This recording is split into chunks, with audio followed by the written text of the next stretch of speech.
Welcome to this Tuesday edition of Bury Your Bookie. I'm Jeff DeForest. Very happy to have you guys with us here for the program. We're going to dive into an area today that we normally would recommend that nobody venture into. We're going very much against everything that we believe in here on the show with the recommended play of the day here. If Before we get to that, if you've been a follower of the show, we've been doing this a little bit over a year, and I hope you guys are enjoying it. If you've been a follower of the show, you know that I was a big fan of the original Scam Decapper show as Proline was debuting on USA Network, and that was a mainstay. It was one of their main sports programs when USA Network first came on. We had this big expansion of cable networks, and Proline was a home run for them early on, as they had Jim Feist. He's kind of the organizer, longtime handicapper. I don't necessarily want to associate him with the word scam, but he's been one of those guys selling picks since way long before it was in vogue. It was hosted by a guy named Lee Pete, who was the perfect guy for this, as he was very much deadpan, and he had that kind of look of a guy that seemed to be trustworthy. He almost had like a Marcus Welby type of look, like he was some doctor that was going to give you only the most sincere and accurate of diagnoses and procedures that you may have to follow to cure whatever it was that was ailing you. And Pete kind of was implying that the guys on the panel could cure whatever negativity, whatever flow of red ink you were swimming in, maybe drowning in when it came to handicapping professional and college football. So Proline featured like Wayne Allen Root, who later made a big score betting on Donald Trump, and then became a very famous right-wing commentator. Chip Chirimbis was another one of those guys. I always thought that Stu Feiner, you probably see Stu Feiner if you're following any kind of handicapping information, pop up on social medias on the Barstool Sports handicapping show that they have, which is kind of a spoof on the whole genre. And who fits the bill better than Stu Feiner, who used to appear with us on some radio shows, but we eventually, because it was terrestrial radio and it was not no filter, there were language barriers at the time. Stu might have been doing large amounts of inebriants out of a pyramid of white powder or whatever it was, but it would get carried away and then start cursing like a drunken sailor. And we had to cut him off eventually. But he wasn't actually on that Proline show. He had a show afterwards called The Source, and I remember it distinctly because, and he's done very well for himself, because if you see some of his posts there on social media, I mean, he's coming to you from some mansion in Farmingdale, New York, which is almost adjacent, I guess, to Bethpage Black, which was part of the sports story this past week, where you were getting plus 150 on the Europeans, who routinely crushed the Americans like a grape in the Ryder Cup, and were well on their way to doing it again before the score tightened up. That was one of those sort of backdoor things where you look on the scoreboard, 15-13 doesn't seem so bad, but it was a blowout, and it was an ugly one, became a sports topic because of the fans going way beyond the scope of anything that could be considered, even in poor taste, in the way they treated the European players who, as far as I could see, demonstrated nothing but dignity and class throughout the whole thing. It wasn't like they were gloating in their early insurmountable lead that they built up through 2 days, comported themselves very well, and as I said, in a gentlemanly and dignified golf-like fashion, only to have the fans yelling, "Yo, scumbag, Rory, F you," and even inspired to do that by the guy that the PGA had put in charge of making the initial announcements, which normally you have some subdued European guy going, "And on the tee from Ireland, Rory McIlroy." And that's it. You're not getting Michael Buffer. You're not getting Jimmy Lennon Jr. You're not getting any over-exuberant ring announcer. You're not getting Gus Johnson. So this guy gets up there and essentially says, yeah, fuck the Europeans. We're going to beat the fuck out of you, and fuck Rory McIlroy. I guess the fans figured if it was okay for him, they would go ahead and expand on that, and really got ugly. Yeah, it was not a pleasant thing all the way around. But that's something that's happening in sports that's particularly ugly. A lot of people feel, and I would imagine there's some of this in play, that it's fueled by gambling. Some guy's losing his ass betting on the Americans in the Ryder Cup, and all of a sudden, and you're wondering. Howard Cosell many years ago used to talk about how fan violence was going to be the next big issue in sports, fan violence. I don't know that really transpired, certainly not before Cosell checked out many years ago. But when you infuse the idea that people are either winning or losing or have at stake maybe what they consider to be large amounts of money, regardless of how much the bet actually is. If it's one of those things, as we said, when you have even $5 on a game, you become increasingly more psychotic about it. And we often see guys saying things that otherwise would not be in their nature. They become seemingly increasingly more racist. I mean, you hear a lot of stuff being yelled and shouted at players, whether you're at the event or guys screaming at a television screen, which always seemed a little bit futile.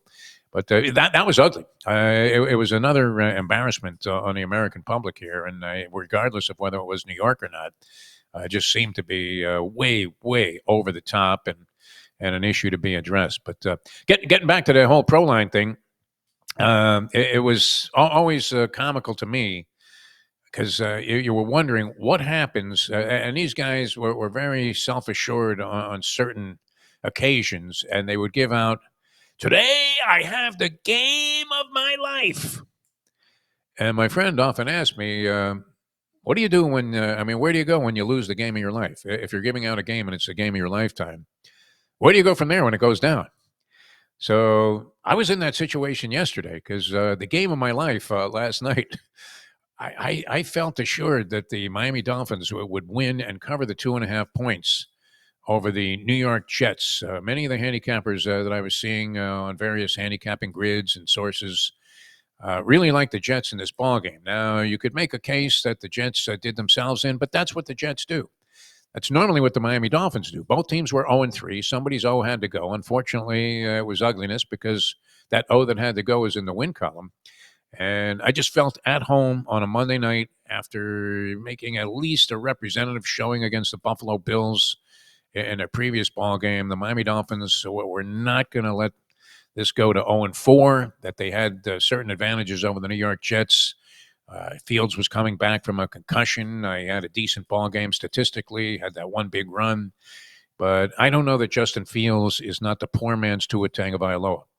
And you had to feel that Mike McDaniel, with his ass on the hot seat, to the point where they may as well have shipped him up to Stark and strapped him into old Sparky, that infamous electric chair that they have there, where they fried Ted Bundy, that his butt was quivering like it was going to be. Although, look, you can't feel any pain for these guys because you get fired as a head coach. You just got a giant extension there, huge amount of money. As we've often said on the program here, if you had to redesignate what your desire to be in life was, so what your professional goals were, it would be to be a failed coach on either the college or professional level. So you walk away with zillions of dollars. Look at Mike Gundy. Look at what's happening with Florida. If they fire Billy Napier, he gets $23 million. Mike McDaniel would pick up a substantial piece of cash, and he's already making. See, in the category, I mean, Lombardi's going to be rolling over in his grave, seeing a guy that's really, really highly questionable in terms of his ability to be a head coach in the league.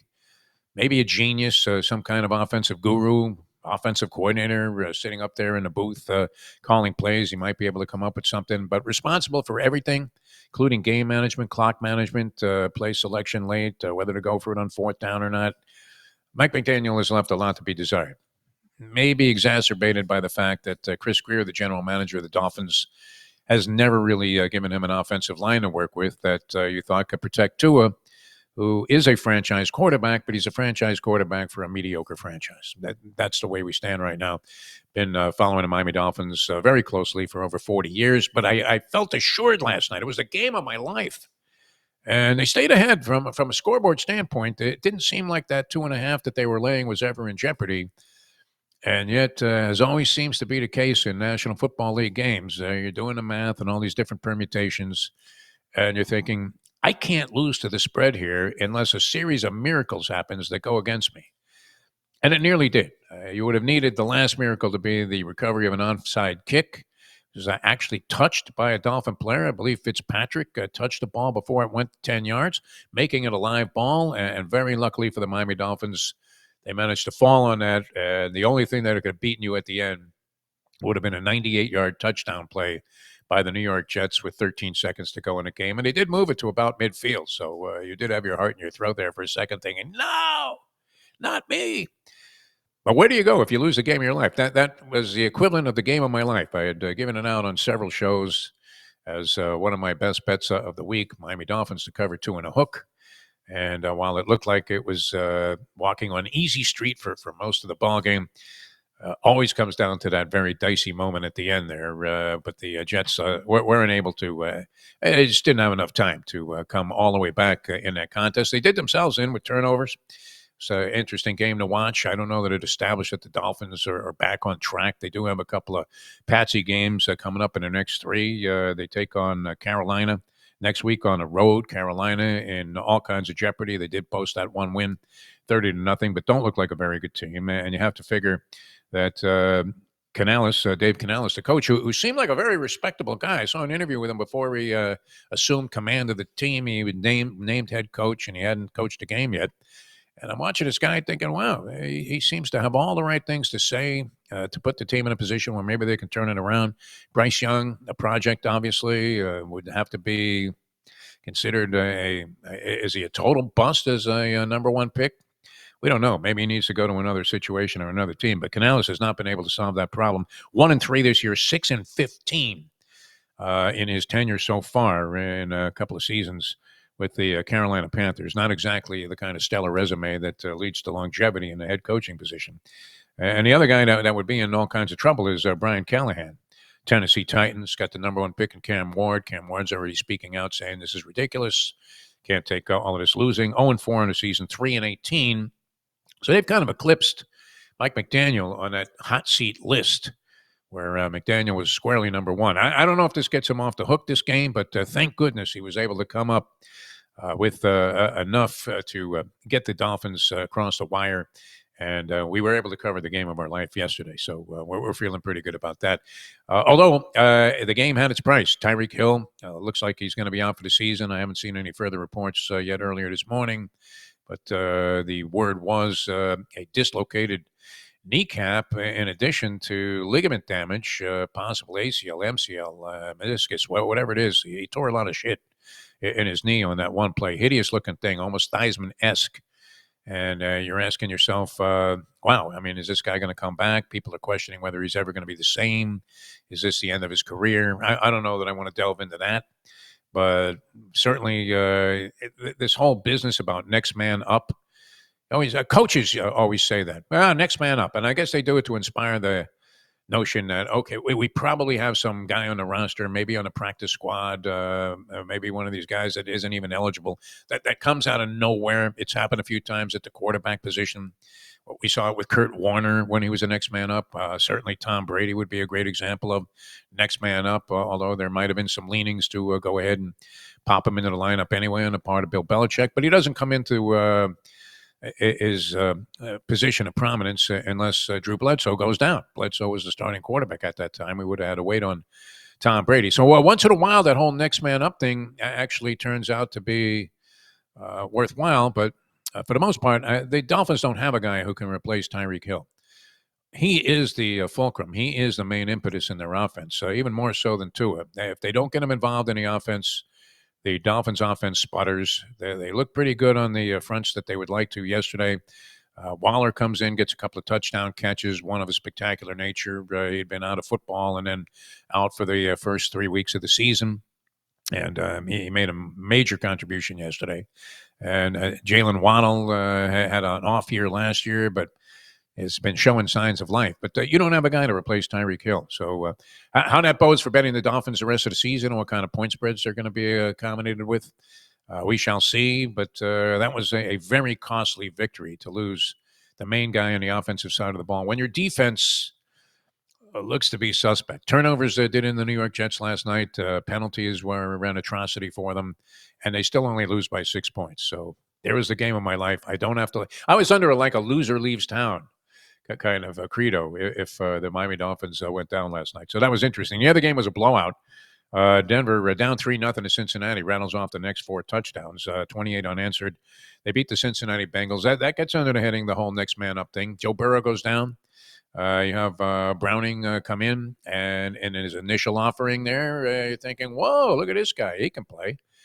And then after giving a reasonable account of himself, he's reverted back to the reasons. You look at him and you're thinking, this is why he was a backup in the league. He's not nearly as good. Who is as good as Joe Burrow? Not many, but not competent enough to give you any confidence that Cincinnati's going to do anything the rest of the year. And they get hammered, getting 7.5 points last night against the Denver Broncos on the road. And so that game went very much of a chalk variety. Didn't have I had a small betting interest in that game in my personal bookmaking venture because unfortunately I was handed the Cincinnati Bengals, and it's kind of like, when are you going to get enough points with the Bengals to turn them into the Saints, who managed to cover a point spread when finally you're saying, hey, give them 16 and a half. And even against the Buffalo Bills, that was insurmountable for the Bills to go ahead and get the cover in that game. Saints played pretty well, gave a reasonable account of themselves in that ball game, but nonetheless, still got hammered and did cover the point spread, though, which we thought was going to take a while for them to come around. So there, that ended our thing about, well, when you saw 16 and a half as the original line, I think it went off 15 and a hook, still Saints covered. You had to think to yourself, okay, maybe this is the time to jump off the bandwagon. That being said, all of that being said about the NFL, the game of my life, and the fact that we managed to escape unscathed there in spite of the dicey nature of the end game, and the fact the Jets got within 6 with a minute and change to go, a minute 39 to go in a ball game. Outside shot. I don't think an onside kick has been recovered all year in the National Football League, but baseball is in the spotlight today. Baseball, very difficult sport to bet. So I wake up this morning and I'm thinking, what can I give out on the show here? I happen to love this day of baseball. Being a baseball fan, everything is amplified in the postseason, whether it's the first round wild card round where they go 2 out of 3. It's kind of interesting. They made. I'm not a fan of the bastardizing of the playoffs in all sports, where they continue to add teams in, and then you've had for a while, you've had in basketball and hockey, more than half the teams make the postseason. That wasn't the case in the National Football League or Major League Baseball, but now it's getting to that point where it's about 50-50, so somewhere in that neighborhood, if it hasn't eclipsed it. And so you're thinking, oh, well, this is terrible. I mean, why play 162 games if you're only going to eliminate a handful of teams or maybe slightly more than half the teams? And yet the trade-off is for adding all of these wildcard teams as they have over the years, you somehow have made the regular season a little bit more significant all the way down to the last day of the regular season. Look, the Mets, $340 million up in smoke, eliminated on the last day of the regular season. The Cincinnati Reds get into the postseason, even though they lost the last day of the regular season.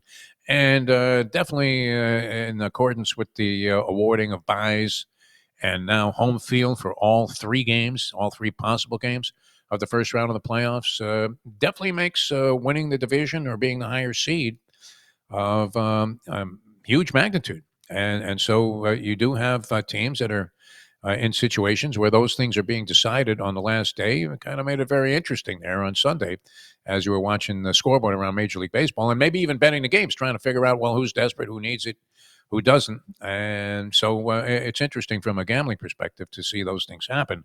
And you did end up with some real marquee matchups. But I was trying to figure this out. I'm thinking, well, do I like anybody in particular on this baseball card? You have great matchups. Detroit and Cleveland are going to start it out. Skubal on the mound against Williams. Skubal was 13-6 record-wise on the regular season. Nothing spectacular, but look, we know the guy's great. 2.21 earned run average. And his opponent there for the Guardians, who swept the Tigers late in the season to climb into the race and into a position where they would end up actually hosting this round. Detroit had to scramble to even make the postseason, holding off the Houston Astros. And they counter with Williams, who's 12-5, 3.06 earned run average. So very difficult to take a position against Skubal anytime. We did a couple of times in the end game of the regular season, and we managed to prosper with a couple of those Guardians bets. But I'm thinking Skubal prevails today, and maybe Detroit goes a little bit longer with him since it's the postseason. And anyway, my first inclination was to think that Detroit on the road was a decent bet. But is there any surety to that? Absolutely not. You have the Padres and the Cubs. The Padres are on the road. Padres were sort of deflating at the end of the regular season. They had many chances to go ahead and challenge the Dodgers, who had their share of faltering episodes, and yet they couldn't do it. So not a huge believer in the San Diego Padres. They send Pavetta out there today, 13-5, 2.87 earned run average.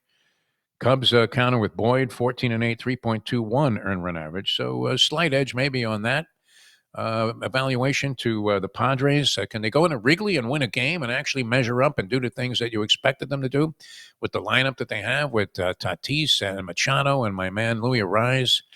I'm thinking maybe yes on that one, but again, convince me that it's absolutely 100% locked. There's no way. Reds, you would have to think get hammered in their game against the Los Angeles Dodgers. Snell on the mound, he's pitched great for the Dodgers, 2.35 ERA, only a 5-4 record. Of course, he was injured early in the year. Green goes for the Reds. Very tight earned run average of 2.76, certainly to be respected. 7-4 record. Dodgers, huge, humongous favorites in this game. Hard to see them losing at Chavez Ravine, but can you bet them and lay the kind of price that you would have to on the Dodgers? You're laying 196 on the Dodgers, almost 2-1. Very prohibitive when you're betting baseball. So can you bet that game individually? Or are you going to go and take 1-2 on this? It's like betting Secretariat in the Belmont. I'm not sure that that's that attractive of a play either. And then, of course, you have the Red Sox and the Yankees, bitter rivalry, and a great pitching matchup there. Fried was the ace when Garrett Cole went down, and certainly acclimated himself to that role in spectacular fashion, going 19-5 and a 2.86 earned run average. Crochet going for the Red Sox, right there, toe-to-toe with them in terms of accomplishment this year, 18-5, 2.59 ERA. Yankees red hot at the end of the season. They closed it out with a flourish. We know that Aaron Judge has had his share of prohibitive performances there in the postseason. You would have to say that he's even more in the category than Barry Bonds was when Bonds was always being looked in a disparaging light because of the fact of his playoff failures. But with Bonds, before he broke loose, and maybe the juice was a factor, and he became a standout in some postseason play for the San Francisco Giants, and really was hammering the ball. Prior to that, people were questioning what kind of clutch player he was, but it was a very small sample size. He hadn't been in that many playoffs.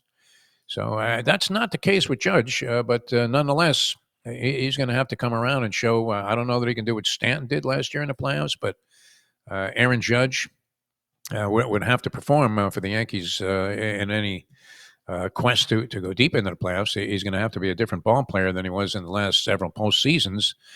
Great regular season. Probably, I would have to think he gets the MVP over Cal Raleigh in the American League. But interesting matchup there, and especially from a pitching standpoint. But there's no romance in betting the Yankees in this one because they also are minus 134. So you're having to lay a big price against a pitcher that gives certain hitters in the Yankees lineup a lot of problems in Crochet. So tough call all the way around. I don't know if you can pick any individual game. So what am I going to recommend to you? Let's make a 4-team parlay. A small amount of money. And see if we can't hit them all on the money line. A 4-team parlay. That's what we're going to recommend. Now, I went online to try and calculate what the payoff would be. You're backing, in the case of the teams that I selected, mostly some heavy favorites in 3 out of the 4 games. So a 4-team parlay, would normally be about 12-1. This one, and it was interesting to see the various mathematical permutations you had to go through. You really had to be some kind of physicist to understand how to calculate the odds on this. I guess there are apps now where you can just quickly figure out what the parlay is going to pay. But in this case, we're going to give out a 4-team parlay and recommend that you bet only the smallest amount of money on this that you're willing to wager. Enough to have some fun watching the games. You may be eliminated in game number 1. With the Tigers and the Guardians. And if you're out of it by 1 o'clock, I don't recommend you go back to the board there and try and play the other 3 teams in a parlay or even get it down to 2. Forget about that. If you lose, you lose. But just to have some interest in what would be a long day of baseball, we're going to go Yankees, Tigers, Pods, Dodgers. Yankees, Tigers, Padres, Dodgers. We have one underdog in there. And the Tigers game against the Guardians is a fairly close shave. You are getting a small price there, taking the Tigers. But nonetheless, it equates out to 8-1. So we're going to go ahead and say, just to have some fun today, I don't know that I want to bet 10 to win 80 because the 80 doesn't really get me motivated to even go ahead and punch this in on an app or go to the Hard Rock and make a bet because you have to physically go there. There's only one spot that you can physically bet here in South Florida, in spite of the fact that we have a zillion casinos. Nonetheless, and I'm not on the app there for the Hard Rock, but I'm going to go ahead and take a shot for $20 and say Yankees, Tigers, Padres, Dodgers, and hope that I'm still alive there by the time we get to the last game. Then you have the magic question: to hedge or not to hedge. But on a $20 wager to win 160, I doubt that I'm hedging on that thing. So we're going to have some fun today watching baseball. If you have a strong feeling about any of these individual games, good luck. If you don't, you're going to be doing what I'm doing, which is going 1,000%. Again, it's every philosophical fiber that you have in an approach to gambling where you're parlaying 4 teams in baseball and throwing $20 at it just to have some interest in watching some games. So let's hope we can prevail there. If we do, we'll be gloating about it tomorrow with Mike Jones. Yankees, Tigers, Padres, Dodgers. That's our 4-team parlay on the money line. $20 to win 160 or thereabouts. And it's going to be an enjoyable day of watching baseball. If that 20 goes up in smoke, it certainly relieves the anxiety about having to watch the rest of the games.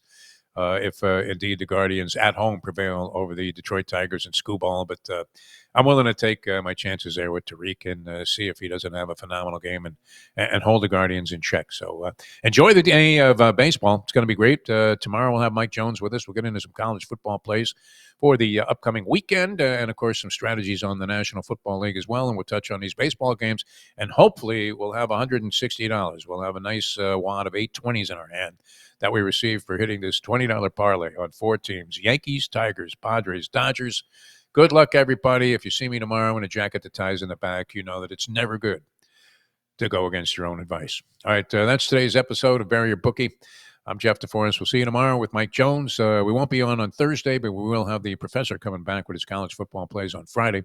So stick with us throughout the week right here on NoFilter.net.